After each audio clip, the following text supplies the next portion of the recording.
প্রত্যেকের একটা private area আছে। কারো ব্যক্তিগত কোনো ইস্যু নিয়ে আমরা নাক গলাতে পারবো না। কারো মোবাইল ধরে মোবাইলের গ্যালারি চেক করা, কারো ইনবক্স চেক করা, কাউকে না বলে কারো চিঠি পড়ে ফেলা, উকি মারা, আড়ি পাতা, এগুলো হারাম। নিঃসন্তান দম্পতি আমি দেখেছি, তাদেরকে পেলে অনেকে, ভাই কি সমস্যা, কয় বছর হইল, বাচ্চা নিচ্ছেন না কেন, কবে হবে, কার সমস্যা, আপনার সমস্যা না ভাবির সমস্যা, বেটা তোর কি সমস্যা ওটা বল। একজন নিঃসন্তান দম্পতি তারা কি স্ট্রাগলের মধ্য দিয়ে যায় আপনি জানেন? এটা তার জন্য পরীক্ষা। ওই পরীক্ষার মধ্যে আপনি খুঁচিয়ে খুঁচিয়ে তাদেরকে বিব্রত করে একটা পরিস্থিতিতে ফেলা, এম্বারাসিং একটা সিচুয়েশনে ফেলা, এটা হারাম। এই ম্যানারগুলো ইসলাম আমাদেরকে ধরে ধরে শেখায়। আমি যে সূরাটি থেকে আপনাদের সাথে কিছু কথা শেয়ার করব, সূরাটার নাম হচ্ছে সূরাতুল হুজুরাত। কি সূরা? সূরাতুল হুজুরাত। এটা মাদানী সূরা, মদিনাতে নাজিল হয়েছে, একেবারে শেষ দিকে, মাদানী জিন্দেগির শেষ দিকে, নবম হিজরিতে নাজিল হয়েছে, তার মানে একেবারে শেষ দিকে। এটা কোরআনের সূরার যে ধারাক্রম সে অনুযায়ী 49 নম্বর সূরা এবং সূরার আয়াত সংখ্যা 18। এই সূরাটাকে সূরাতুল আখলাক বলা হয়, মানে আমাদের আখলাক যাতে সুন্দর হয় এরকম 10টা কমান্ডমেন্টস আল্লাহ তাআলা ইনস্ট্রাকশন এই সূরাতে দিয়েছেন। আমাদের সমাজটা যাতে পিসফুল সোসাইটি হয়, হ্যাঁ, আল্লাহ তাআলা কিছু মোরাল স্ট্যান্ডার্ড, কিছু ইথিক্যাল স্ট্যান্ডার্ড, কিছু ম্যানার আমাদেরকে শিখিয়েছেন। কোরআন কিন্তু আমাদেরকে ম্যানার শিখায়। কি শিখায়? ম্যানার্স শিখায়। আজকে দেখবেন যে কোরআন আমাদের কি কি ম্যানার্স শিখায়। আমাদের সমাজটা যাতে একটা পিসফুল সোসাইটি হয়, শান্তিপূর্ণ সমাজ হয়, কোরআন কিছু আমাদেরকে এথিক্যাল স্ট্যান্ডার্ড বেঁধে দিয়েছে। আজকে আমরা এগুলো জানবো যে কি কি ম্যানার কোরআন আমাদেরকে মেনটেন করতে বলে, পালন করতে বলে। এবং আপনি আলোচনাটা পুরোটা শুনে আপনি নিজেই বুঝবেন যে আসলেই এই ম্যানার্সগুলো, এথিক্যাল স্ট্যান্ডার্ডগুলো, এই ভ্যালিউসগুলো যদি আমরা আমাদের সমাজে অ্যাপ্লাই করি, আমাদের সোসাইটিটা একটা শান্তিপূর্ণ সোসাইটি হয়ে যাবে ইনশাআল্লাহ।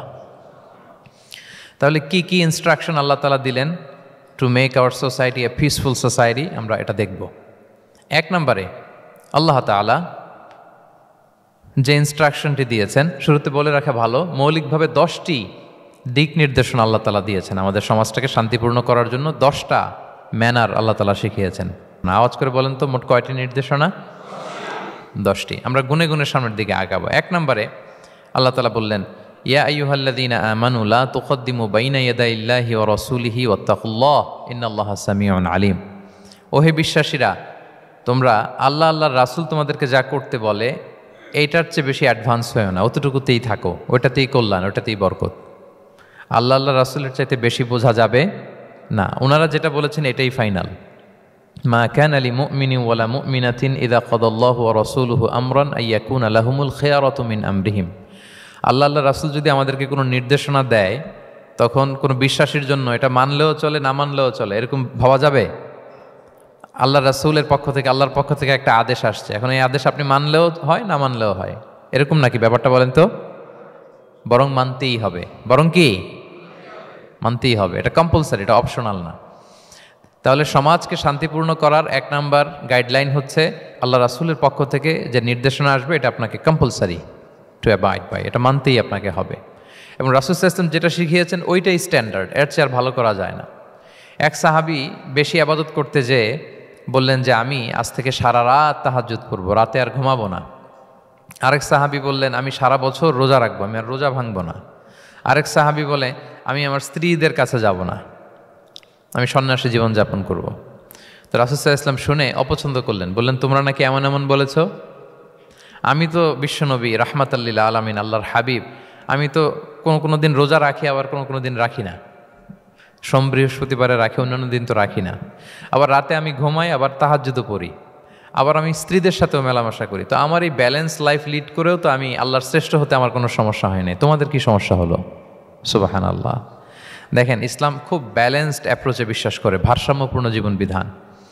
তার মানে রাসূল সাল্লাল্লাহু আলাইহি ওয়াসাল্লাম যেটা শিখিয়েছেন ওইটাই স্ট্যান্ডার্ড। আপনি কি রাসূল সাল্লাল্লাহু আলাইহি ওয়াসাল্লামের চেয়ে বেশি মুত্তাকি হতে পারবেন? বুঝে থাকলে আওয়াজ করে বলুন, আল্লাহ রাসূলের চেয়ে বেশি বুজুর্গ হওয়া সম্ভব? মুত্তাকি হওয়া সম্ভব?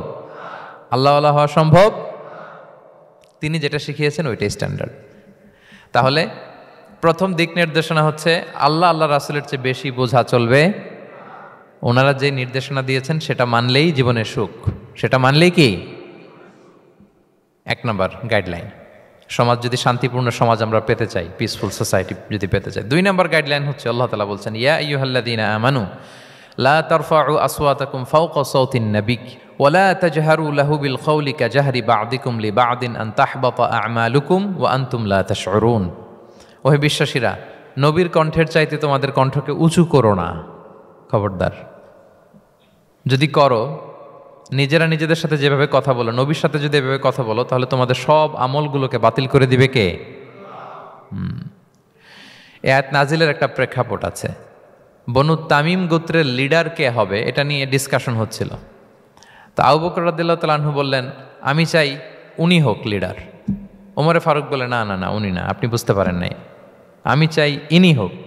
আবু বকর বলে, ওমর তুমি ঠিক বলো না, আমি বললে তুমি খুলে উল্টাটা বলো, উনি হলে ভালো হয়। ওমরে ফারুক বলে, না না না, উনি না, উনি হলে। এই যে উনি উনি করে দুইজন তর্ক বিতর্ক করতে করতে ওনাদের কণ্ঠটা রাসূল সাল্লাল্লাহু আলাইহি ওয়াসাল্লামের কণ্ঠের চাইতে একটু উঁচু হয়ে গেল, যেটা দেখতে অনেকটা অশোভন ছিল, সুন্দর দেখাচ্ছিল না। তো রাসূল সাল্লাল্লাহু আলাইহি ওয়াসাল্লাম সামনে বসা, ওনার সামনে উঁচু গলা করে কেউ কথা বলবে, এটা আল্লাহ বরদাশত করলেন না। আরশের উপর থেকে আল্লাহ তাআলা আয়াত নাজিল করলেন, লা তারফাউ আসওয়াতাকুম ফাওকা সাওতিন নবী, খবরদার নবীর কণ্ঠের চাইতে যেন তোমাদের কণ্ঠ উঁচু হয়ে না যায়। যদি যায় তাহলে তোমাদের আমলগুলো বাতিল হয়ে যাবে, এবং নিজেরা নিজেদেরকে যেভাবে ডাকো সেভাবে ডেকো না, এরকম করলে আমল বাতিল হয়ে যাবে। তো আল্লাহ তাআলা এখানে আদব শিক্ষা দিলেন যে রাসূল সাল্লাল্লাহু আলাইহি ওয়াসাল্লামের সামনে কথা বলতে গেলে খুব ভদ্র ভাষায় কথা বলতে হবে, শালীন ভাষায় কথা বলতে হবে।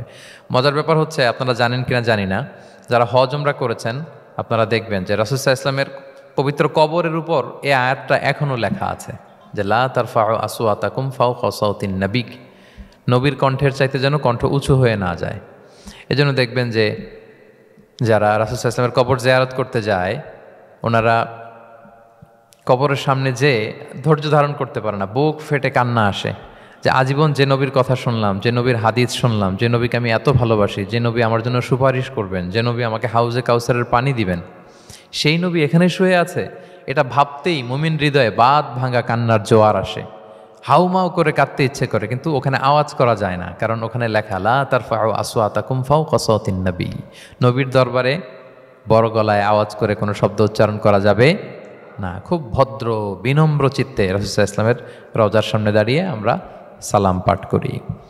তো এই নিয়মটা শুধু যে রাসূল সাল্লাল্লাহু আলাইহি ওয়াসাল্লামের জন্যই খাস তা নয়, আমাদের আব্বা আম্মা, আমাদের শিক্ষক, মুরব্বী, আধ্যাত্মিক নেতা, ধর্মীয় গুরু, ইসলামী আন্দোলনের বড় লিডার, এরকম যে কারো সামনে বড় গলায় উঁচু গলায় আওয়াজ করে কথা বলা যাবে না, বরং সেখানে ভদ্রতা, এটিকেটস, নম্রতা, এটা বজায় রাখতে হবে।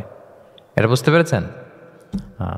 পাশাপাশি রাসূল সাল্লাল্লাহু আলাইহি ওয়াসাল্লাম একবার দুপুরবেলায় ওনার ঘরে শুয়েছিলেন। সূরার নাম হচ্ছে সূরাতুল হুজুরাত, মনে আছে তো আপনাদের? সূরার নাম কি? হ্যাঁ, হুজুরাত মানে হচ্ছে কম্পার্টমেন্ট বা অ্যাপার্টমেন্ট, যেখানে মানুষ থাকে আর কি। রাসূল সাল্লাল্লাহু আলাইহি ওয়াসাল্লাম এরকম 9টা হুজরাখানা ছিল। আপনার বাংলাদেশে ইমাম সাহেবের হুজরাখানা, এই শব্দটার সাথে পরিচিত না সবাই? এই হুজরাখানা থেকে আল হুজরাত। রাসূল সাল্লাল্লাহু আলাইহি ওয়াসাল্লামের 9 জন স্ত্রী এই 9টা হুজরাতে থাকতেন, এবং এগুলো মসজিদে নববীর সাথে অ্যাটাচ করা ছিল। দুপুরে খেয়ে রাসূল সাল্লাল্লাহু আলাইহি ওয়াসাল্লাম কাইলুলা করছেন, বিশ্রাম নিচ্ছেন।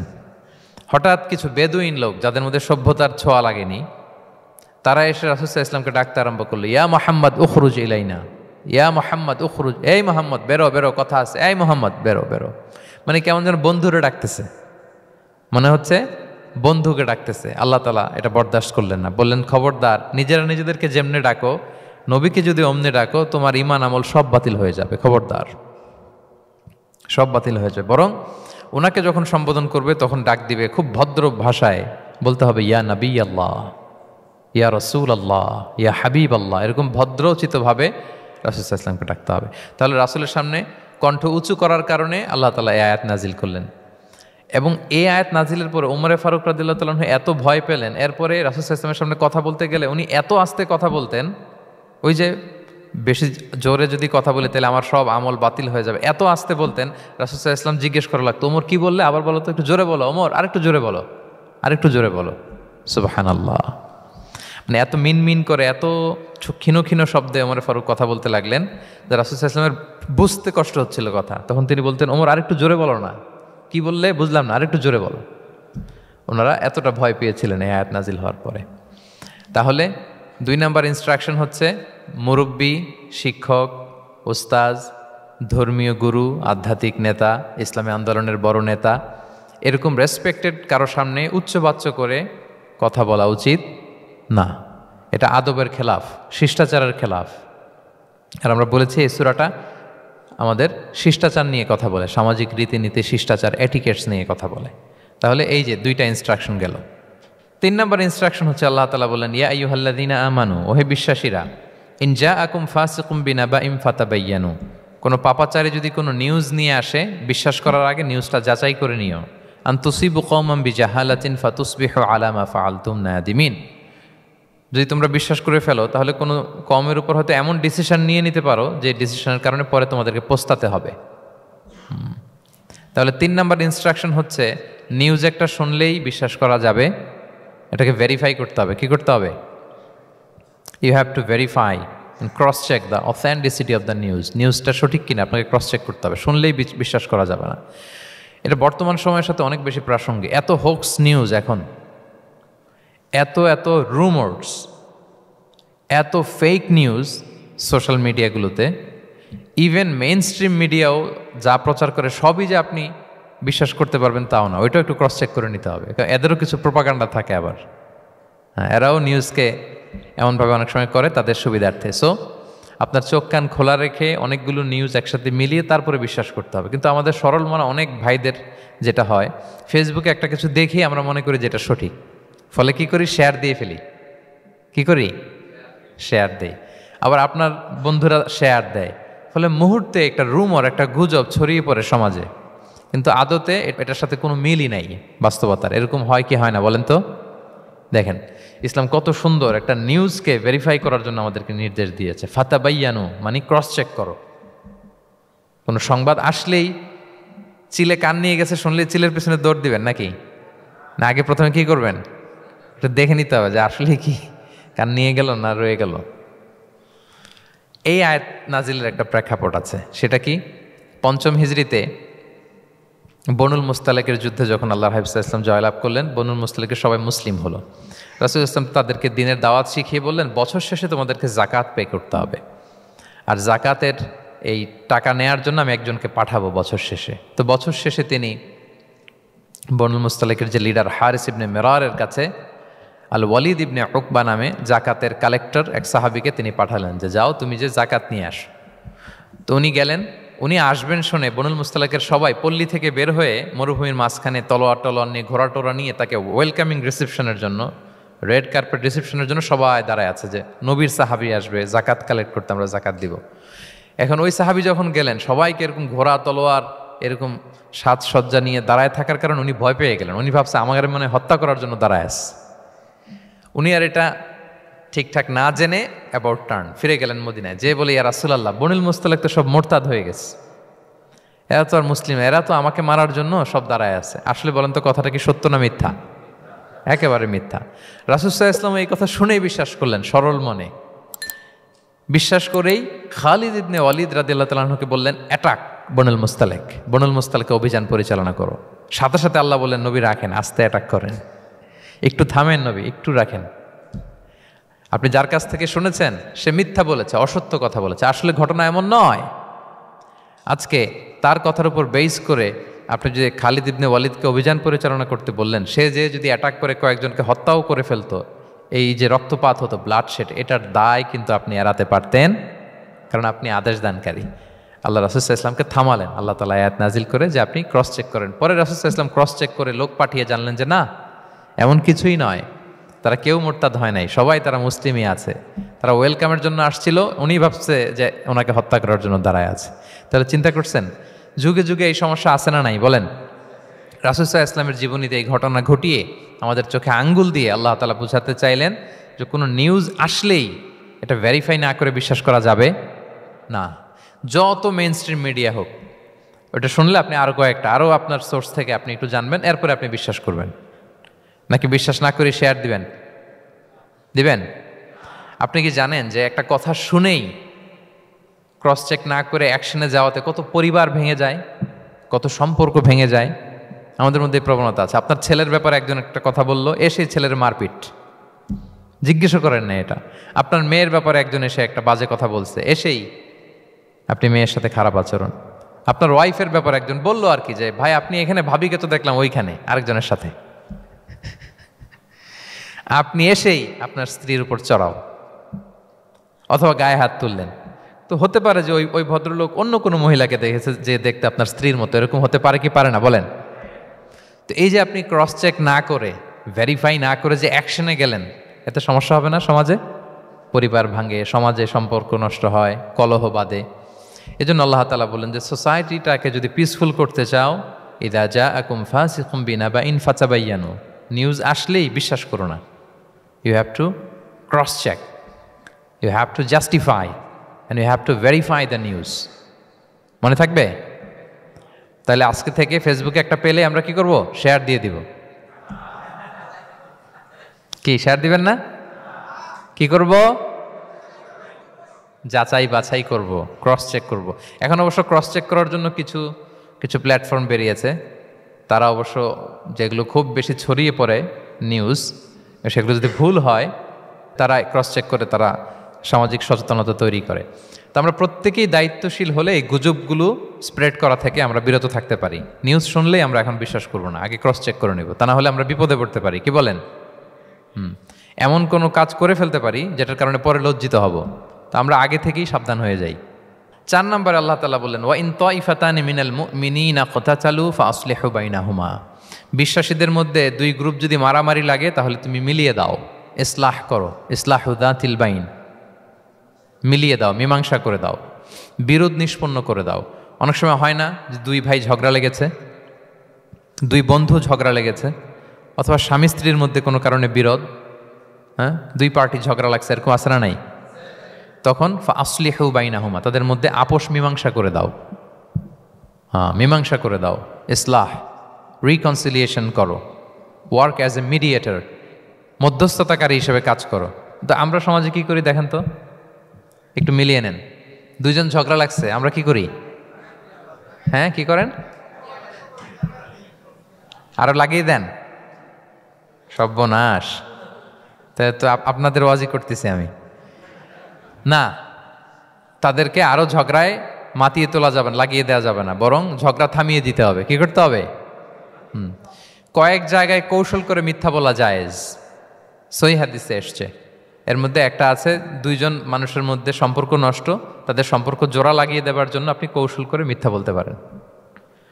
যেমন ধরেন যে 2 জনের সাথে কথা হয় না, দা কুমড়া সম্পর্ক, আপনি একজনকে বললেন যে ভাই ওই দিন তো ওই লোক আপনার ব্যাপারে অনেক প্রশংসা করলো, সে তো শুনে অবাক হবে, কি রে আমার প্রশংসা, কি বললো, এমন এমন বললো। তো এটা শুনে ওই লোকের ব্যাপারে তার মনটা একটু নরম হবে। আবার তাকে বললেন যে উনি তো আপনার ব্যাপারে এরকম একটা পজিটিভ কমেন্ট করলো, সেও অবাক হবে, তাই নাকি, তার সাথে আমি এত ভুল বোঝাবো যে আসলে লোকটা তো তাইলে ভালো। এই যে 2 জনকে আপনি এমন কিছু কথা কৌশল করে বললেন, ফলে তাদের মধ্যে একটা হৃদ্যতা তৈরি হবে। হঠাৎ দেখবেন যে একজন আরেকজনকে দেখে সালাম দিয়ে কথা বলে কোলাকুলি করে সেই আগের যেই শত্রুতা সব নিমেষে শেষ হয়ে গেছে। ঠিক কিনা বলেন? হ্যাঁ, এই যে মধ্যস্থতাকারী আপনি হলেন, এজন্য আল্লাহ তাআলা আপনাকে সওয়াব দিবেন।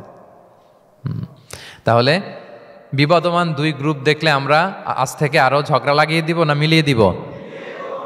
রাসূল সাল্লাল্লাহু আলাইহি ওয়াসাল্লাম বলেন আলা উখবিরুকুম বিআফদালা দারাজাতিম মিন সাদাকাতি ওয়াস সিয়ামি ওয়াস সালাহ, নামাজ, রোজা, সাদাকা, এর চেয়েও একটা বড় মর্তবার ভালো কাজ আছে, সেটা কি আমি তোমাদের বলবো না? সাহাবারা বলল বলেন। আল্লাহ রাসূল সাল্লাল্লাহু আলাইহি ওয়াসাল্লাম বললেন সেটা হচ্ছে ইসলাহু যাতিল বাইন, 2 পক্ষকে মিলিয়ে দেয়া, বিবাদমান 2 গোষ্ঠীকে কি করা? মিলিয়ে দেয়া। এটা নামাজ, রোজা, সাদাকা এর চেয়েও বেশি সওয়াবের কাজ। দেখেন আমরা ইসলামটা বোঝার ক্ষেত্রে আমাদের কত ল্যাকিংস। আমরা মনে করি শুধু লম্বা দাড়ি রাখলাম, তাসবিহ একটা নিলাম আর জিকির করতেছি দিন রাত এক করে, এরপরে নামাজ পড়তে পড়তে কপালে দাগ ফেলে, এই বোধহয় ভালো কাজ, এই সব ভালো আমিই করে ফেললাম।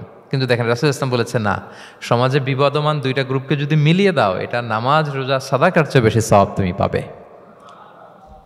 তাহলে এখন থেকে যদি আমরা বিবাদ দেখি কি করব? মিলিয়ে দিব। কখনো আমরা ঝগড়া আরো বাড়িয়ে দিব না। আগুন যদি লাগে সেখানে পানি ঢালবো নাকি তেল ঢালবেন? কি ঢালবেন? অনেকে কি ঢালে? আরো দাউ দাউ করে জ্বালাতে চায় না, না এটা করা যাবে না, বরং আমরা মিলিয়ে দিব ইনশাআল্লাহ। বলেন সবাই। আল্লাহর হাবিব সাল্লাল্লাহু আলাইহি ওয়াসাল্লাম তিনি এই কাজটা করতেন।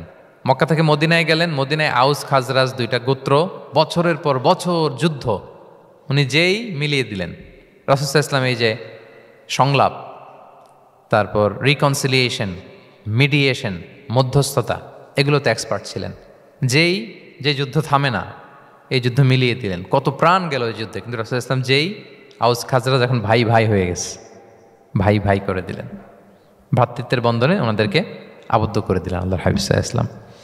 এবং সহিহ বুখারীতে একটা বাব আছে, বাবের শিরোনাম হচ্ছে বাবু কৌলিল ইমাম ইযহাবু বিনা নুসলিহ বাইনাকুম, মানে আমাকে নিয়ে চলো আমি মিলিয়ে দিব। এটা ছিল রাসূল সাল্লাল্লাহু আলাইহি ওয়াসাল্লামের বিখ্যাত বাণী।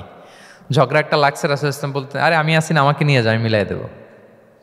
কোথাও কিছু হয়েছে, আমাকে নিয়ে যাও, আমি তো আসি, মিলাই দেবো। রাসূল সাল্লাল্লাহু আলাইহি ওয়াসাল্লাম এসেছেনই মানুষকে মিলানোর জন্য, গড়ার জন্য এসেছেন, ভাঙার জন্য নয়।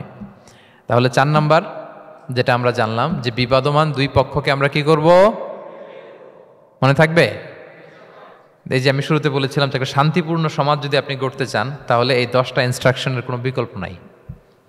এখানে সোশ্যাল নর্মস, কিছু মোরালিটি, কিছু ভ্যালিউজ, বিশেষ করে ম্যানার্স আমাদেরকে শিখিয়েছেন আল্লাহ তাআলা। তাহলে 4টা জানলাম, কয়টা? 5 নম্বরে আল্লাহ বলেন, ইয়া আইয়ুহাল্লাযীনা আমানু লা ইয়াসখার কওমুন মিন কওম আসা আন ইয়াকুনু খায়রাম মিনহুম। ওহে বিশ্বাসীরা, তোমরা একে অপরকে তুচ্ছ তাচ্ছিল্য করো না, হাসি ঠাট্টা করো না, কাউকে সুখরিয়া মানে কাউকে তুচ্ছ করা, কাউকে নিয়ে ব্যঙ্গ করা, হাসি তামাশা করা, এটা করো না, এটা কবিরা গুনাহ। মানে এমন কোনো কথা বলো না যাতে তোমার ভাইয়ের মনে কষ্ট হয়, এরকম কিছু বলা যাবে না। আমরা অনেক সময় এটা করে ফেলি, এমন কথা বলি যেটাতে আরেক ভাই বা আরেক বোন কষ্ট পায়। আমরা খুব সিম্পলি বলি, কিন্তু এটা কবিরা গুনাহ। এটা কি? বিশেষ করে তার আকৃতি নিয়ে আপনি কিছু বলতে পারবেন না, এটা বড় কবিরা গুনাহ। এটাকে বডি শেমিং বলে। কি বলে? বডি শেমিং হারাম। কারণ বডি স্ট্রাকচার, এটাকে আমার ইচ্ছে মতো হয়েছে না আল্লাহ বানাইছে? আচ্ছা, আপনি যে এত সুন্দর ফর্সা, কে বানালো? হ্যাঁ, আবার আরেকজন যে একটু শ্যামবর্ণের, তাকে কে বানালো? আপনি লম্বা, কে বানালো? কেউ খর্বাকৃতির, খাটো, তাকে কে বানালো? তাহলে আপনি আকৃতি নিয়ে তাকে যদি ঠাট্টা করেন, আসলে কি ঠাট্টা কি তাকে করা হলো নাকি আল্লাহকে? কারণ আসল ডিজাইনারটা কে? হুয়াল্লাযী ইউসাউবিরুকুম ফিল আরহামি কাইফা ইয়াশা। আল্লাহ তাআলা তোমাদেরকে যেমন চেয়েছেন ঠিক তেমন মাতৃগর্ভে তোমাদেরকে ডিজাইন করেছেন, তোমাদের আকৃতি দিয়েছেন। এজন্য কারো আকৃতি নিয়ে অবজ্ঞা করা, তুচ্ছ করা, হেয় করা, এটা প্রকারান্তরে আল্লাহকে অবজ্ঞা করার সমান। দ্য ক্রিয়েটর, যিনি স্রষ্টা, তাকে আপনি অবজ্ঞা করেছেন, ঠিক কিনা বলেন? তাহলে এখন কারো আকৃতি নিয়ে কিছু বলবেন? আমরা বাংলাদেশে এরকম বলি না? বেশি মোটা হলে তাকে একটা নাম দিয়ে ফেলি। হ্যাঁ, কি বলি? কি বলেন? মোটু। তারপর কেউ চিকন হলে তাকে একটা নাম দিয়ে ফেলি, চিকন আলী। এরপর ধরেন যে কারো হয়তো নাক ছোট, চোখ ছোট, তাকে চাকমা বলে আমাদের এলাকায়। হ্যাঁ, নাক ছোট, চাকমা। তো এটা হইলো? তো সে কি নিজে তার নাককে এরকম বানাইছে? এরকম নানা ধরনের আকৃতির অনেক কিছু হতে পারে। এই যে বডি শেমিং, এটা হারাম। এটা কি? এবং জরিপে এসেছে অনেক বাচ্চারা স্কুলে যেতে চায় না তার দেহের বিভিন্ন আকৃতি নিয়ে, তার বন্ধুরা তাকে টিস করার কারণে। খুব মোটা সে, তাকে নিয়ে তার ফ্রেন্ডরা এমন কথা বলে, সে আর স্কুলে যাওয়ার প্রতি আগ্রহ ফিরে পায় না। এটা কত বড় সামাজিক সমস্যা আপনি খেয়াল করেছেন? হ্যাঁ, কখনো কারো আকৃতি নিয়ে কোনো কমেন্টস করা যাবে? কারণ আকৃতিটা দিয়েছে কে? এটা খবরদার, এটা বড় কবিরা গুনাহ। আব্দুল্লাহ ইবনে মাসউদ রাদিয়াল্লাহু তাআলা আনহু, এই সাহাবী, ওনার পা দুইটা ছিল চিকন পা। উনি একবার আরাক গাছের চূড়ায় উঠেছেন, মেসোয়াকের ডাল ভেঙে মেসোয়াক করবেন। বাতাসের ঝাপটা, ওনার লুঙ্গিটা একটু সরে গিয়েছে, পা দুইটা দেখা গিয়েছে। তো এত চিকন পা দেখে সাহাবারা সবাই হাসতেছে নিচে। রাসূল সাল্লাল্লাহু আলাইহি ওয়াসাল্লাম বললেন, ব্যাপার কি, তোমরা হাসো কেন? বলে যে ইবনে মাসউদের পাগুলো দেখে দেখেনি রাসূল কত চিকন পা, হাসতেছে। রাসূল সাল্লাল্লাহু আলাইহি ওয়াসাল্লাম রাগান্বিত হলেন, বললেন, ওই সত্তার শপথ যার হাতে আমার আত্মা, ওই আল্লাহর কসম করে আমি বলি, লাহুমা আসকালু ফিল মিজান মিন উহুদ। এই পা দুটো মিজানের পাল্লায় রাখা হলে কিয়ামতের দিন উহুদ পাহাড়ের চেয়ে বেশি ভারী হয়ে যাবে। তার মানে এত সম্মান ইবনে মাসউদের, সম্মান আল্লাহর কাছে, কল্পনা করেন, উহুদ পাহাড়ের চেয়ে বেশি ভারী হয়ে যাবে। কিন্তু আমরা অনেক সময় এই মানুষের আকৃতি নিয়ে তুচ্ছ-তাচ্ছিল্য করি। রাসূল সাল্লাল্লাহু আলাইহি ওয়াসাল্লামের একজন স্ত্রী ছিল, নাম সফিয়া। কি নাম? সফিয়া বিনতে হুয়াই ইবনুল আখতাব, উনি আকৃতিতে কিছুটা খাটো ছিলেন এবং একটু স্থূলাকৃতির ছিলেন। তো এটাকে একটু ইঙ্গিত করে আম্মাজান আয়েশা রাদিয়াল্লাহু তাআলা আনহা একবার একটা শব্দ ব্যবহার করেছেন, মানে শব্দ দিয়ে কৌশলে বুঝিয়েছেন তানি কসিরা, মানে আপনার সেই খাটো স্ত্রী সফিয়া। নারীদের মধ্যে এটা থাকে স্বাভাবিক, মানবীয় কারণে, একাধিক স্ত্রী হলে মানবীয় কারণে একটু জেলাসি বা একটু কিছু বিষয় থাকে, এটা থেকে মানুষ বেরোতে পারে না, এবং সেটা নবীদের স্ত্রীরাও সেটা থেকে বেরোয়া সম্ভব ছিল না। তো কথা বলতে বলতে এমন একটা শব্দ বললেন যেটা দিয়ে সফিয়া রাদিয়াল্লাহু তাআলা আনহাকে বুঝালেন যে আপনার অমুক স্ত্রী, মানে তিনি আকৃতিতে কিছুটা খাটো এবং কিছুটা স্থূলাকৃতির। এই শব্দটা রাসূলুল্লাহ সাল্লাল্লাহু আলাইহি ওয়াসাল্লাম পছন্দ করলেন না, বললেন আয়েশা এটা তুমি কি বললে? আয়েশা তুমি কি জানো, লাকুত কুলতি কালিমা, তুমি এমন একটা শব্দ বলেছ সফিয়ার ব্যাপারে, লাউ মুজিজাত বিমা ইল বাহরি লা মাজহাজাতহু, এই শব্দটা যদি নীল সাগরে ছেড়ে দেয়া হয় তাহলে এই শব্দের পঙ্কিলতার কারণে নীল সাগরের পানি মুহূর্তেই কালো হয়ে যাবে। আর এরকম শব্দ যেন আমি না শুনি। আম্মাজান আয়েশা রাদিয়াল্লাহু তাআলা আনহা সচেতন হয়ে গেলেন, আর কখনো এরকম বলেননি। দেখেন রাসূলুল্লাহ ইসলাম কখনো এই বডি শেমিংকে স্পেস দিতেন না, কখনো না। আমরা এগুলোকে ছোট মনে করি, কিন্তু যাকে আপনি বলেন সে অনেক কষ্ট পায় মনে, সে খুব মনে কষ্ট পায়, এজন্য এটা বলা যাবে না, খবরদার। রাসূলুল্লাহ সাল্লাল্লাহু আলাইহি ওয়াসাল্লাম বলেন ইন্নাল আবদা লা ইয়াতাকাল্লামু বিল কালিমাতি মা ইয়াতাবায়্যানু ফিহা ইয়াজিল্লু বিহা ফিন্নার। মানুষ অনেক সময় মুখ ফস কেমন কমেন্ট করে ফেলে অন্যের ব্যাপারে, এটা দিয়ে সে মাঝে মাঝে জাহান্নামী হয়ে যায়, কিন্তু সে ভাবেই নাই এই শব্দে আমাকে জাহান্নামে ঢুকাবে। কারণ এই মুখ দিয়ে যা বেরোয় এটা বলতে অনেক সাবধানে। রাসূলুল্লাহ ইসলাম বলেছেন দুইটা অঙ্গের গ্যারান্টি যদি কেউ আমাকে দেয় আমি তাকে জান্নাতের গ্যারান্টি দেই। মাইয়াদমান লি মা বাইনা লিহিয়াইহি ওয়া মা বাইনা রিজিলাইহি আদমান লাহুল জান্নাহ। দুই অঙ্গের গ্যারান্টি যে দেয় তাকে আমি জান্নাতের গ্যারান্টি দেয়। এক হচ্ছে দুই চোয়ালের মাঝখানে যা আছে মানে জিব্বা, এই জিব্বার গ্যারান্টি যদি দেয়। আরেকটা হচ্ছে দুই পায়ের মাঝখানে যা আছে মানে মানুষের প্রাইভেট। এই দুইটা অঙ্গের গ্যারান্টি যদি কেউ দেয় যে এই দুই অঙ্গ দিয়ে আমি কোনো পাপ কাজ সংগঠিত করব না, বিশ্বনবী সাল্লাল্লাহু আলাইহি ওয়াসাল্লাম বলেন আমি আমার ওই উম্মতকে জান্নাতের গ্যারান্টি দেই।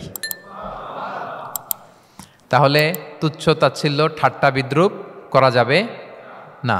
6 নম্বরে ওয়ালা তালমিজু আনফুসাকুম, তোমরা অন্যের বদনাম করে বেরিও না। লামজ আসছে লুমাজা থেকে, ওয়াইলুল লিকুল্লি হুমাজাতিল লুমাজা, যে প্রকাশ্যে অন্যের বদনাম করে বেড়ায়, অন্যের দোষ খুঁজে বেড়ায়। একদল লোক আছে দেখবেন শুধু অন্যের দোষ খোঁজে, নিজের দিকে আঙ্গুল যায় না। কিন্তু এইভাবে আরেকজনের দিকে আঙ্গুল দিলে যে 3টা আঙ্গুল নিজের দিকে যায় এটা আবার ভুলে যায়। কাউকে যদি আমি এরকম করি আমার দিকে কয় আঙ্গুল বলেন? এই 3টা কার দিকে? আর আরেকজনের দিকে 1 আঙ্গুল। তো কাউকে কিছু বলার আগে 3 বার নিজেরটা ভাববেন যে নিজে কি করেন। ওয়ালা তালমিজু, অন্যের বদনাম করো না, প্রকাশ্যে অন্যের দোষ খোঁজো না।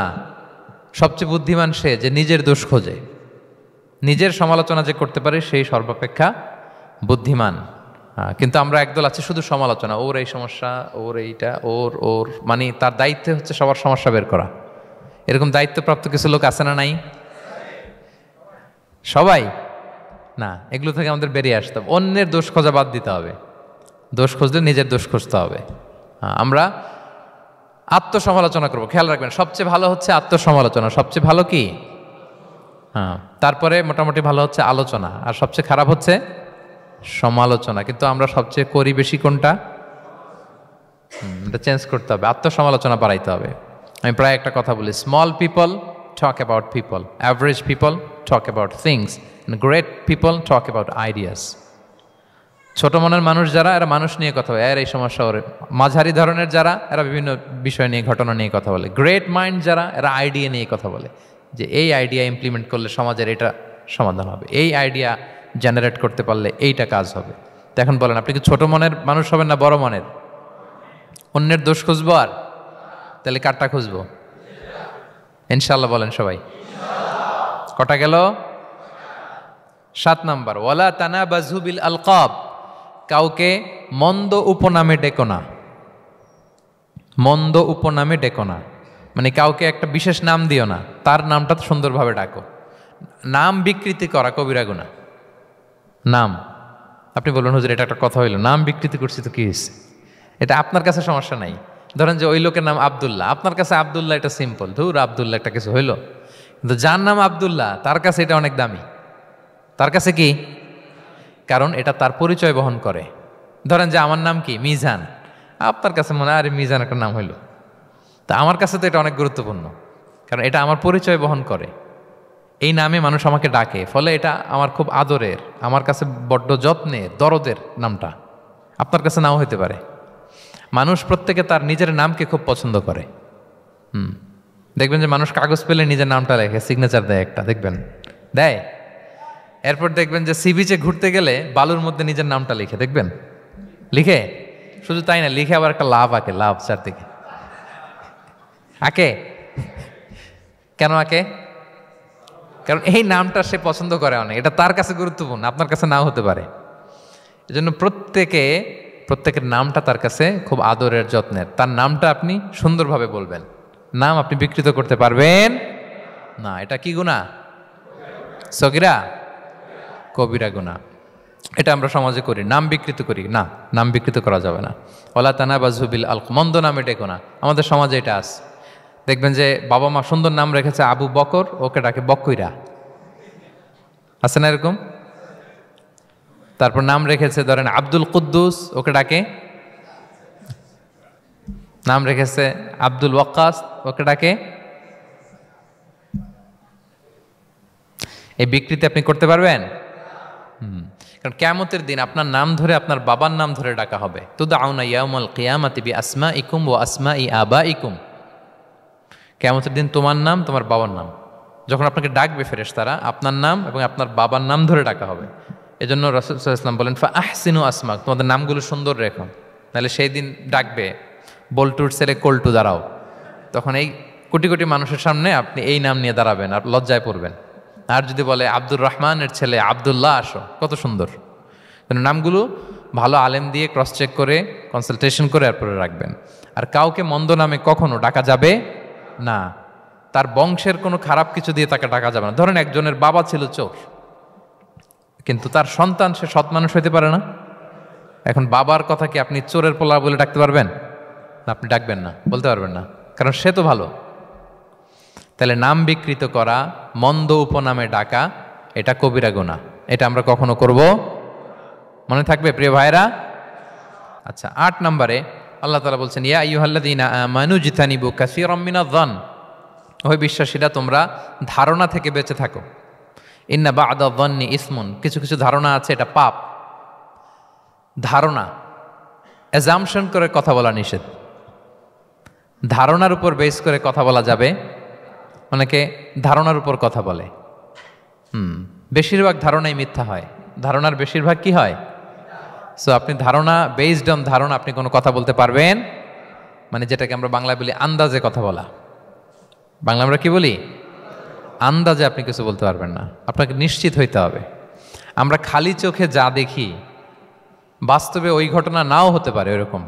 হোয়াট এভার উই সি, এটা রিয়েল সিনারি নাও হতে পারে, কিন্তু ভেতরে হয়তো এমন কিছু একটা আছে যেটা আমরা জানি না। এজন্য ধারণা করে কথা বলা নিষেধ ইসলামে। ওয়া ইন্না যান্না লা ইউগনি মিনাল হাক্কি শাইআ, আল্লাহ বলেন ধারণা কখনো সত্যের বিকল্প হতে পারে না। আপনাকে সত্যটা জেনে বলতে হবে, আপনি ধারণার উপর কিছু বলতে। আমরা এরকম সমাজে অনেক করি, অনেক আপনি পাবেন। দেখবেন যে ধরেন যে আপনাকে আপনার এক বন্ধু দেখলো, রিক্সা দিয়ে যাচ্ছেন, আপনার পাশে এক নারী বসা, তো সে অনেক কিছু খারাপ ধারণা করতে পারে। এরকম হয় না সমাজে? তো এমন হতে পারে যে আপনি আপনার ছোট বোনকে নিয়ে বেরিয়েছেন, হতে পারে না? কিন্তু আপনি তো একটা ধারণা করে ফেললেন অন্য কিছু। বা আপনার ভাগ্নিকে নিয়ে বের হয়েছেন, আপনার আপন খালাকে নিয়ে বেরিয়েছেন কোনো কাজে, ডাক্তারের কাছে, বা কিছু একটা হতে পারে। কিন্তু তাকে দেখেই আমি এদিক সেদিক বলতে আরম্ভ করলাম যে ওকে তো দেখছি এরকম এরকম এরকম, আছে না নাই? আমাদের সমাজে আমি দেখেছি যে কারো যদি ঠোঁট কালো হয় তো মানুষ ধারণা করে নেয় লোকটা মনে হয় সিগারেট খায়। কিন্তু সিগারেট সেবন করা ছাড়াও কারো ঠোঁট কালো হতে পারে কি পারে না বলেন? এই যে এগুলো সমাজে প্রচলিত। বিয়ে করার পর ইমিডিয়েট যদি কেউ একটা গাড়ি কিনে বা হুন্ডা কিনে, এটা কি বলে বলেন তো? এই বোধহয় শ্বশুর বাড়ি থেকে যৌতুক নিয়ে আসছে। দেখছেন, এরকম ভুরি ভুরি আপনি সমাজে পাবেন যে আন্দাজে ধারণার উপরে আমরা অনেক কথা বলে ফেলি, কিন্তু নিশ্চিত না হয়ে আপনি কোনো কমেন্টসে যেতে পারবেন না, এটা একেবারে নিষেধ। 9 নম্বরে আল্লাহ বললেন ওয়ালা তাজাসসু, গোয়েন্দাগিরি করো না। স্পাইগিরি করো না, অন্যের ব্যক্তিগত বিষয় নিয়ে খোটাখুটি করো না। এরকম স্বভাব আমাদের অনেকের আছে না নাই? অনেকে দেখবেন যে অনেকের প্রাইভেট বিষয় নিয়ে খোঁচাখুচি করতে সে বড্ড মজা পায়। আছে এরকম? এটা হারাম। আওয়াজ করে বলুন, এটা কি? ওয়ালা তাজাসসু, গোয়েন্দাগিরি করো না। Everyone has personal space and no one should interfere someone's personal space. কেউ কারো পার্সোনাল স্পেসে ইন্টারফেয়ার করা যাবে না। প্রত্যেকের একটা প্রাইভেট এরিয়া আছে, প্রাইভেসি আছে। দেখেন ইসলাম প্রাইভেসিকে কত গুরুত্ব দেয়। প্রত্যেকের প্রাইভেসিকে ইসলাম কত গুরুত্ব দেয়। কারো প্রাইভেসির মধ্যে ইন্টারফেয়ার করা এটা ইসলাম পছন্দ করে না। এজন্য খবরদার, কারো ব্যক্তিগত কোনো ইস্যু নিয়ে আমরা নাক গলাতে পারবো না। কারো মোবাইল ধরে মোবাইলের গ্যালারি চেক করা, কারো ইনবক্স চেক করা, কাউকে না বলে কারো চিঠি পড়ে ফেলা, উকি মারা, আড়ি পাতা, এগুলো হারাম। এগুলো কি? তো এরকম সব আমাদের আছে না নাই? আড়ি পেতে শুনতে চাই, উকি মারি, তারপর সে কি করে দেখি তার প্রাইভেট মুহূর্তে, তারপর তার মোবাইল চেক করি, তার গ্যালারি চেক করি, তার ইনবক্স চেক করি। এই দায়িত্ব ইসলাম আমাদেরকে দেয়। এমনকি ইসলামী রাষ্ট্রও যদি হয়, ইসলামী রাষ্ট্রের জন্য এটা দায়িত্ব না যে প্রত্যেকে ব্যক্তিগত তার বেডরুমে তার প্রাইভেট লাইফে কি করে এটা দেখা। It's not his business. ইসলামী রাষ্ট্র মানুষকে ন্যায়, কল্যাণের পথ, সুন্দর জীবন পরিচালনার জন্য উৎসাহিত করবে, কিন্তু প্রত্যেকে প্রাইভেট লাইফে কি করে ওইটা সিসি ক্যামেরা লাগিয়ে দেখা এটা কারো দায়িত্বের মধ্যে পড়ে না। এটা একেবারে নিষেধ। এটাকে বলে তাজাসসুস, গোয়েন্দাগিরি করা। বরং ইসলাম কি উৎসাহিত করে জানেন? অন্যের দোষ দেখলে এটাকে গোপন রাখতে উৎসাহিত করে। গোপন রাখবেন। মান সাতারা আইবান সাতারাহুল্লাহু ইয়াউমাল কিয়ামা। কেউ যদি তার ভাইয়ের দোষ গোপন রাখে, কিয়ামতের দিন আল্লাহ তার দোষ গোপন রাখবে। ওমান কাশাফা আওরাতা আখি, বিষ্ণু বলেন, কিন্তু কেউ যদি তার ভাইয়ের কোনো গোপন জিনিস প্রকাশ করে দেয়, কাশাফাল্লাহু আওরাতাহু, আল্লাহ তার সব গোপন জিনিস প্রকাশ করে দিবে। বলেন আমাদের প্রত্যেকেরই গোপন জিনিস আছে না নাই? এখন আমাদের সব ভুল, সব গোপনীয়তা যদি প্রকাশ হয়ে যায় কি হবে তখন? আল্লাহ নিজে দায়িত্ব নিচ্ছে যে তুমি যদি তোমার ভাইয়ের কিছু ফাঁস করো, তোমার হাড়ি আমি হাটে ভাঙবো। হাটে হাড়ি ভাঙবো তোমার আমি, তখন দেখা যাবে। আমাদের অনেকের এই মানসিকতা আছে, অন্যের প্রাইভেট বিষয় নিয়ে কখনো আপনি নাক গলাতে পারবেন না। কারো প্রাইভেসিতে আপনি ইন্টারফেয়ার করবেন না, কারো প্রাইভেট স্পেসে আপনি ইন্টারফেয়ার করবেন না। এটা খুব বাজে একটা স্বভাব। এটা ইসলাম হারাম করে দিয়েছে। আমাদের অনেকের মধ্যে আছে খুঁটে খুঁটে, ভাই এটা কি, ওইটা কি করছেন, সরকারি চাকরি না প্রাইভেট চাকরি, বেতন কত, বয়স কত, ওইটা কত, ওইটা কত, হাবি যাবি, এটা তার, ইটস নট হিজ বিজনেস। তারপরে মানুষ খুঁচিয়ে খুঁচিয়ে। নিঃসন্তান দম্পতি আমি দেখেছি, তাদেরকে পেলে অনেকে, ভাই কি সমস্যা, কয় বছর হইল, বাচ্চা নিচ্ছেন না কেন, কবে হবে, কার সমস্যা, আপনার সমস্যা না ভাবির সমস্যা, বেটা তোর কি সমস্যা ওটা বল। একজন নিঃসন্তান দম্পতি তারা কি স্ট্রাগলের মধ্য দিয়ে যায় আপনি জানেন? এটা তার জন্য পরীক্ষা। ওই পরীক্ষার মধ্যে আপনি খুঁচিয়ে খুঁচিয়ে, মানে সে kind of he's a gynaecologist, সে আপনার ইয়ে করতেছে, ট্রিটমেন্ট দিচ্ছে, ভাই কি হয়েছে, এইটা ওইটা, তাদেরকে বিব্রত করে একটা পরিস্থিতিতে ফেলা, এম্বারাসিং একটা সিচুয়েশনে ফেলা, এটা হারাম। এই ম্যানারগুলো ইসলাম আমাদেরকে ধরে ধরে শেখায় যে এটা তোমার বিজনেস না, তুমি খুঁচিয়ে খুঁচিয়ে মানুষের ব্যক্তিগত বিষয় যেটাতে সে বিব্রত বোধ করে, এগুলো তুমি জিজ্ঞেস করতে পারো না। আল্লাহ বলেছেন খবরদার, ওলা তাজাসসু, ওলা তাজাসসু, গোয়েন্দাগিরি করো না, কারো ব্যক্তিগত বিষয় না। অনেকের এটাতে খুব ইন্টারেস্ট, কার স্ক্যান্ডাল বেরোইছে। প্রায় দেখবেন যে এরকম দেখা যায়, অমুক নেতার স্ক্যান্ডাল ফাঁস, অমুক নায়কের স্ক্যান্ডাল ফাঁস। তোমার স্ক্যান্ডাল কবে ফাঁস হবে এটা বলো? হ্যাঁ, নিজের চরকায় তেল দিতে হবে। আরেকজনের কি হলো, তার কি ভুল আছে, দোষ ত্রুটি আছে, ওগুলো খুঁজে দেখার জন্য আল্লাহ আমাকে দুনিয়ায় পাঠায়। তাহলে আমরা যেন কারো প্রাইভেসি হ্যাম্পার না করি প্রিয় ভাইরা। এটা ইসলাম আমাদেরকে উৎসাহিত করে, নির্দেশনা দেয় যে আমরা কারো প্রাইভেট কোনো ইস্যু নিয়ে নাক গলাবো না, ব্যক্তিগত বিষয়ে নাক গলাবো না। কারো দোষ দেখলে এটা আমি গোপন রাখবো। কি করব? আনলেস ইউ আর এ জাজ, আপনি বিচারক, আপনার কাছে আসছে, তখন আপনি বিচার করবেন। কিন্তু এমনি এমনি আপনি জাজমেন্টাল হতে পারবেন না। You can not jump to the conclusion, একটা কিছু আন্দাজে বলে ফেলতে পারবেন না। এই দায়িত্ব আপনাকে দেয়া হয়নি। ইসলামে ব্যভিচারের মতো কোনো বিষয় দেখলেও আপনি বলতে পারবেন না। ব্যভিচার, অ্যাডাল্ট্রি, ফর্নিকেশন, জিনা, এগুলো দেখলে আপনি বলতে পারবেন না। বললে 4 জন নিয়ে বলতে হবে একসাথে। আপনি 3 জন যে যদি কাজের কাছে বলেন যে এই ছেলে আর মেয়েকে আমি অপকর্ম করতে দেখছি, কাজী 3 জনকে নিয়ে আগে 80 টাকা করে ব্যাত মারবে পিঠে, তো করে দেখতে বলছে কে? তোমাদেরকে এই কাজ অবজার্ভ করতে বলেছে কে? কারণ 3 জন মিলে এই উইটনেস হবে না। 4 জন উইটনেস যদি থাকে তাইলে তাও আমরা দেখছি বললে হবে না, তারপরও মায়ের। আরও রলি আমি বলি, 4 জন এসে যদি বলে যে আমি একজন নারী একজন পুরুষকে ন্যাকেড অবস্থায় এই ঘরে প্রবেশ করতে দেখছি, তারপর কাজে নিয়ে এই 4 জনের আশীর্বাদ দিবে, কারণ এতেও প্রমাণিত হয় নাই। তারা হয়তো একটা জায়গায় অবস্থান করেছে কিন্তু বড় ধরনের কোনো পাপের সাথে লিপ্ত হয় নাই হয়তো। তার মানে একেবারে চাক্ষুষ, তাও নারী দিয়ে এই উইটনেস হবে না, 4 জন পুরুষ এই পাপ কাজের চাক্ষুষ সাক্ষী ছিল, এটা যদি বলে সব কিছু যদি মিলে যায় তারপরে তাদেরকে শাস্তি দেয়া যাবে, এর আগে সম্ভব না। এটা কোনো মানুষ কোনো পাপ কাজ এভাবে লোকচক্ষুর সামনে কখনো করে না। তার মানে দেখেন এটা কেন এরকম শক্ত করা হলো, যাতে আপনি না বলেন, কারণ বলতে গেলে আপনি আরো মাইর খাবেন, অপবাদের শাস্তি পাবেন। হ্যাঁ, ইফকের শাস্তি। ইসলাম কিভাবে মানুষের প্রাইভেসিকে হেফাজত করে। কেউ কোনো একটা মানুষ হয়তো কখনো শয়তানের ওয়াসওয়াসায়, নফসের তাড়নায়, বন্ধুর পাল্লায় পড়ে কোনোভাবে সে পাপে জড়িয়ে পড়েছে, আপনি এটাকে ইস্যু বানাচ্ছেন, কিন্তু এমন হতে পারে ওই পাপের পরে সে এমনভাবে তওবা করেছে, এমনভাবে ফিরে এসেছে, এমনভাবে প্র্যাকটিসিং হয়েছে যে সে ভালো কাজ দিয়ে আপনাকেও ছাড়িয়ে গেছে। আপনি আটকায় যাবেন কিন্তু কিয়ামতের দিন ও আটকাবে না। এরকম হতে পারে কি পারে না? তো ওর পিছনে লাগছেন কেন আপনি?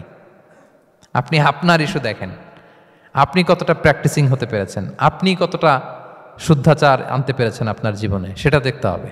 এজন্য খবরদার, ওয়ালা তাজাসসু, গোয়েন্দাগিরি করো না, কারো প্রাইভেট বিষয় নিয়ে নাক গলাতে যেও না। সুবহানাল্লাহ, হোয়াট এ রিলিজিয়ান! কত সুন্দর আমাদের ধর্ম, হাউ লাকি উই আর! আমরা কত ভাগ্যবান যে আল্লাহ তাআলা এই ধর্ম আমাদেরকে দিয়েছেন, এমন বিধান আমাদের জন্য প্রেসক্রাইব করেছেন যেগুলো মানলে আমাদের সমাজটা একটা জান্নাতের বাগান হয়ে যাবে। তাহলে 9 নম্বর ছিল ওয়ালা তাজাসসু, গোয়েন্দাগিরি করুন। আজকে থেকে করবেন। কারো মোবাইল ধরবেন, আর গ্যালারি দেখবেন, কারে কি মেসেজ করছিল পড়তে যাবেন, গোপনে তার ড্রয়ার খুলে তার চিঠি পড়বেন, আড়ি পাতবেন, উকি মারবেন, কারো গোপন বিষয় নিয়ে ইন্টারেস্ট দেখাবেন। কথা বলেন না, দেখাবেন? এগুলো নিয়ে কোনো ইন্টারেস্ট আমরা দেখাতে পারবো না। গোয়েন্দাগিরি আমাদেরকে বাদ দিতে হবে। আল্লাহ আমাদেরকে বোঝার তৌফিক দান করুক। কয়টা গেল? আর একটা, লাস্ট নাম্বার। আল্লাহ বলেন, সর্বশেষ আল্লাহ বলেন, ওয়ালা ইয়াগতাব বা'দুকুম বা'দা, একে অপরের পরনিন্দা চগলখুরি করো না। ইয়াগতাব মানে গীবা, গীবত করো না।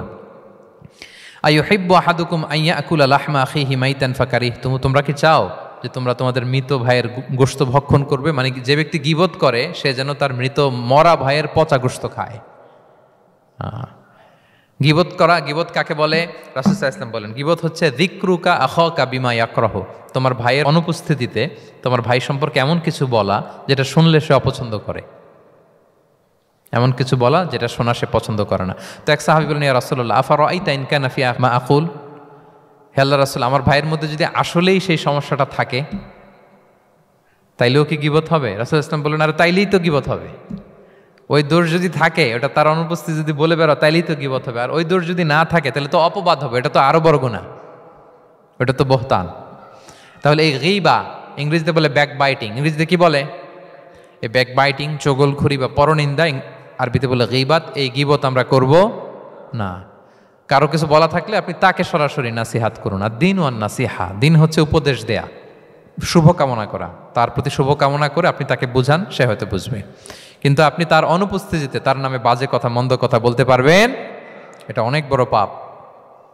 একজনের ব্যাপারে আরেকজনের কান ভারী করা, ওর কথা ওর কাছে, ওর কথা ওর করে, এরকম করে সমাজের মধ্যে একটা গিরিঙ্গি লাগায়, আছে না নাই? এটা হারাম। রাসূল সাল্লাল্লাহু আলাইহি ওয়াসাল্লাম বলেন, মেরাজের রাত্রে আমি দেখেছি কিছু লোক লাহুম আদফার মিন নুহাস, তাদের নখগুলো তামা দিয়ে তৈরি, নখর ধারালো, ইয়াখদাশুনা বিহা উজুহাহুম ওয়া সুদুরাহুম, তারা তাদের নিজের নখ দিয়ে নিজের গালের গোশত, বুকের গোশতগুলো টেনে টেনে ছিটছে। রাসূল সাল্লাল্লাহু আলাইহি ওয়াসাল্লাম জিবরাইল আলাইহিস সালামকে বললেন, মান হুম ইয়া জিবরিল, জিবরিল কারা এরা, এত বড় শাস্তি? জিবরাইল আলাইহিস সালাম বললেন, হুম আহলুল গীবা মিন উম্মাতিক, এরা হচ্ছে আপনার উম্মতের মধ্য থেকে তারা যারা গীবত করে। তারা কি করে? তাহলে এই গীবতের সাথে আমাদের কোনো সম্পর্ক, এটা থেকে আমাদেরকে বেঁচে থাকতে হবে, এটা করা যাবে না। আমরা অনেকে হালাল ওয়েতে গীবত করি। এইভাবে কিভাবে করে আমি বলি আপনাদের, এইভাবে শুরু করে, এইভাবে কি বলবো ভাই, বললে তো গীবত হয়ে যায়, তারপরও না বললেই না, একটু বলি। শুরুতে কি বলে বললে তো, দেখছেন কিভাবে হালাল করে, বললে তো গীবত হয়ে যায়, এইভাবে স্টার্ট করে। বললে যদি গীবত হয়ে যায় এটা বলা যাবে? আওয়াজ করে বলেন, যেটা বললে গীবত হয়ে যাবে এটা বলা যাবে না। এই অভ্যাসগুলো থেকে আমরা আস্তে আস্তে ফিরে আসবো, ওগুলো আমরা আর বলবো। তাহলে মোট 10টা, কয়টা? এই 10টা যদি আমরা মেনে চলি, সমাজে আর কোনো অশান্তি থাকবে? বিশৃঙ্খলা থাকবে? হানাহানি, মারামারি? সমাজটা একটা শান্তির সমাজ হবে, পিসফুল সমাজ হবে।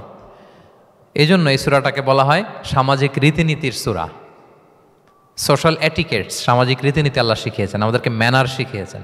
আজকে বাড়িতে যে সূরাতুল হুজরাতটা পড়বেন, যাদের কাছে আমার এক নজরে কোরআন আছে আগে ওটা থেকে দেখবেন, এরপর কোনো তাফসির থেকে বঙ্গানুবাদ থেকে বঙ্গানুবাদ দেখবেন, তাফসির পড়বেন, দেখবেন যে ক্লিয়ার হয়ে যাবে। এরপর নিজেই আপনার ফ্যামিলিকে নিয়ে আপনি তালিম দিবেন এই সূরাটার উপর, পারা যাবে তো? দেখবেন যে সমাজটা শান্তিপূর্ণ হয়ে যাবে। আল্লাহ তাআলা আমাদের সমাজকে শান্তিপূর্ণ করুক, আমাদের পরিবারগুলোকে জান্নাতি পরিবার করুক।